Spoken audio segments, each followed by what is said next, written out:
Stagnation is very dangerous. ఒక్కొక్కసారి మన జీవితంలో కొన్ని విషయాల్లో మనం ఇరుక్కుపోయినప్పుడు అందులోంచి బయటికి రావడానికి ఉపయోగపడేది ఏంటో తెలుసా? చూడండి, చదువుదాం ఈ వచనం.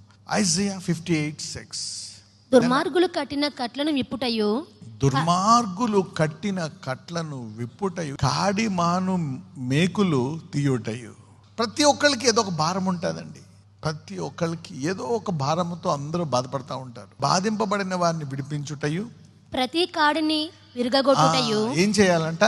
ప్రతి కాడి అంటే కాడి అంటే ఏంటి? అదొక భారం, అదొక బాధ. ఏదైనా అవ్వచ్చు. It could be any problem. Could be a headache are depression, లేకపోతే ఎవరో ఏదో అవమానము చెందడము, వాళ్ళకి కొంచెం ఎంకరేజ్మెంట్ కావాలా, మేబీ ఒక hospital bill, something like that, educational fees, maybe ఆ నెలాఖరికి వాళ్ళకి తినడానికి తినలేదేమో, లేకపోతే వాళ్ళకి ప్రార్థనా సహాయం కావాలేమో, నూనె వేసి వాళ్ళకి ప్రార్థన చేయాలేమో, ఎంకరేజ్ చేయలేమో, మేబీ వాళ్ళకి వాక్యము కావాలేమో, నీతో సహవాసం కావాలేమో, అతను అలా ఒంటరితనాన్ని జయించడానికి. రకరకాల కాళ్ళు ఉంటాయి. ఇక్కడ ప్రతి కాడిని విరగొట్టుటయు నేను ఏర్పరచుకొనిన ఉపవాసం. సో ఉపవాసం అంటే చాలా హయ్యర్ ర్యాంక్, చాలా విశ్వాసము అధికముగా ఉంటేనే చేసేది. అలాంటికి మీరు బైబిల్లో గొప్ప గొప్ప కార్యాలు ఎప్పుడు జరిగాయంటే ఉపవాసం ఉన్నప్పుడు జరిగాయి. ఉదాహరణలు కూడా చెప్పాను నేను. ఎస్తేర్, యూదులు వాళ్ళ మీద మరణశాసనం వచ్చినప్పుడు ఉపవాసం ఉంటే ఏమైంది?